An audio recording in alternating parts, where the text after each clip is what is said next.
Short game is the thorn in most people's side. When you're playing golf and you're hitting long drives, you're striking your irons well, a lot of people are struggling with shots from here. How many times I see people go, I've only just misstruck my iron on this par 3, I'll chip up nicely, and we do that. Oh, it's popped up on me, that one. I've left myself 15 feet.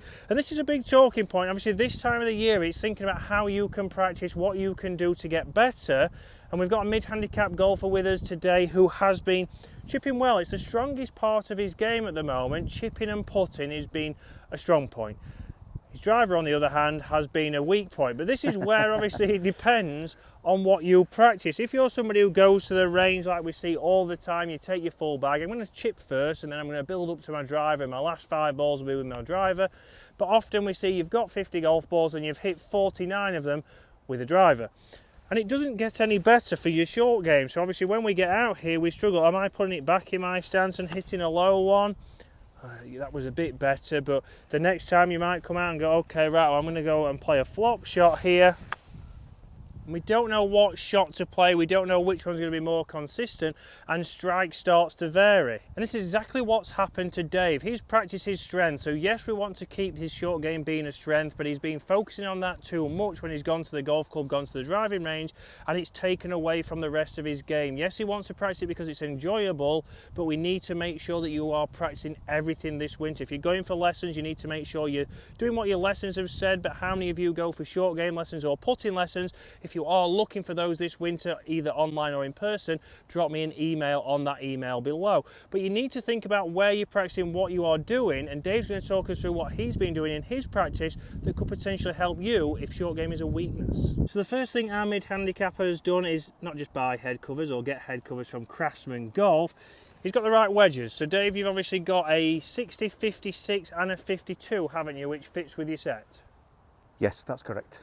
You had to think about that. I did, and I don't know why, because I knew I'd got them. Exactly. So obviously a lot of the times you've been using your 56, but you do use your 52 and you do use your 60. But for this shot here, Dave, how have you been playing it? I would be playing a 52 from here, if I'm honest, Chris. Yep.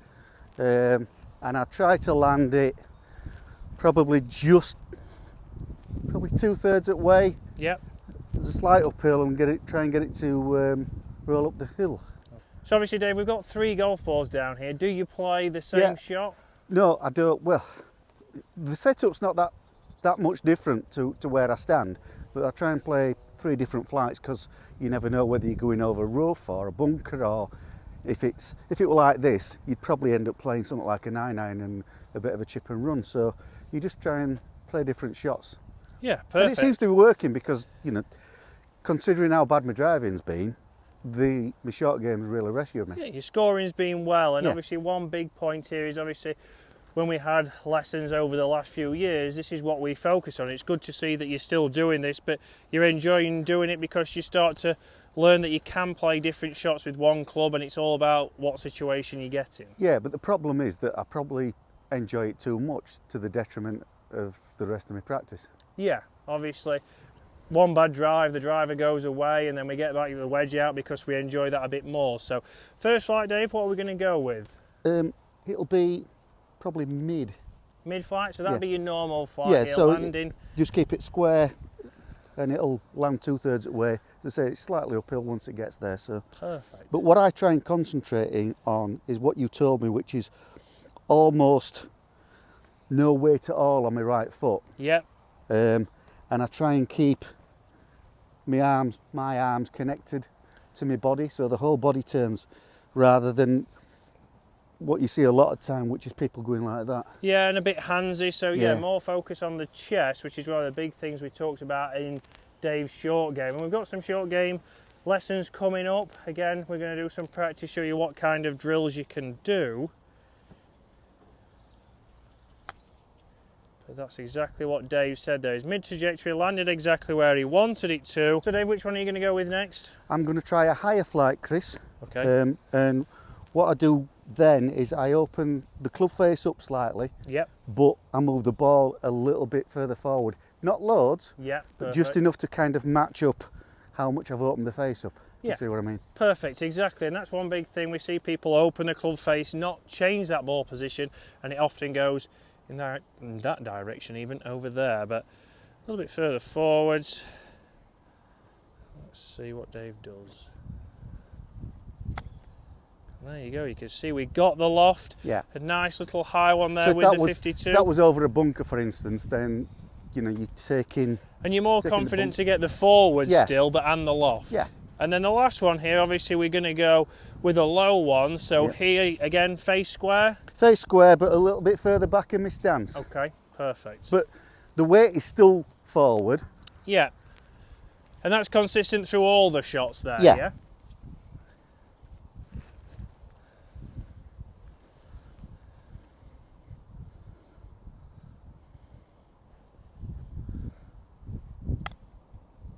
Okay, so a little bit lower, landed a bit earlier, and very good. So a very tricky pin here that I'm guessing Stu has put out this morning, but I'd take any of those. You know, the furthest away is the one that we sort of said would be over a bunker. yeah. Obviously the last one that it's a gimme, and the other one is only 3 feet away, good, so yeah. you know, And not too obviously bad at all. the furthest one away is the obviously low percentage shot anyway. Yeah, because it's going higher and there's more to go wrong. Right, let's jump in where you've also been a bit of a wizard, which is the bunker. In bunkers now, Dave, you've had a quick change of golf club. You've gone to your 56 56, so again, with 12 degrees of bounce. 12 degrees of bounce, and that's a big thing obviously when choosing wedges, guys. Obviously it's about getting the wedges that are right for your golf club. And Dave's gone for obviously wedges with more bounce on them because of where he plays. Again, he plays a parkland course. We've got plenty of thicker grass, we've got good lies, again we've got fluffy bunkers, so he's gone for bounce. If I was playing links golf all the time, then I'd gone for a lot less bounce. Yeah, and again that can depend on your angle of attack and how you obviously present the club to the ball, which all comes down to obviously what lessons you've had. But Dave, 56 here of again a 15-yard bunker shot. Let's see what you do. So again, obviously stance wise, what do you do? It's fairly square, but when I first learned how to play golf, you had to stand open and open up the wedge and things like that. Yeah. I don't do that because that's not what you told me to do. So I stand fairly square, my weight's still forward, and just swing, make sure that I take, you know, half an inch or an inch of sand behind the ball. Yeah, exactly. It usually pops out. Yeah, and getting that oval divot, again, Dave's square, because he's a little bit further away, so we can get that loft pointing up, and that's why we want to go square. If you're struggling with cutting across the golf ball, this is a great thing to do. And again, just like that, nice and high, landing nice and soft. If anything, Chris, I probably hit a little bit too far behind the ball there. I was way back here. Yeah. But it's still coming out because, you know, I'm keeping it square and it's using the bounce. Yeah, and that's a big thing. A lot of people get stuck in the bunkers, a lot of people leave it in the bunker. Obviously there, that would be probably very close to tour average, even though a lot of people say, well, it could be closer. And Stu has put this on a ridge that is pretty much impossible to putt or chip to. So Dave's doing a good job so far. So, second one up here. So Dave, obviously, if you was going longer than this shot, what would you do? Would you change your technique or? No, the technique, for me anyway, I'm not that good that I should be changing clubs in sand changing my technique in sand. I'd change the club, I'd go to a 52. My 52 still got plenty of bounce on it, it's got 10 degrees of bounce, so you know, I'd just go with that if it's a longer one, and it should still pop out and but just get a bit more distance. Perfect. So let's go one more with this. And again, obviously, would you go just the opposite with, let's say it was a pot bunker or if it was a pot close bunker, flag? if you know, if I end up winning the match that we do and we go to St Andrews and I'm in a pot bunker, then I'd be taking my 60 degree, even though you hate me using it. Yeah, I mean, there's a time and a place for it. So yes, pot bunker, perfect for a 60, or if the flag was here just on the green, again, it might be the club for it, but Dave mainly uses his 56.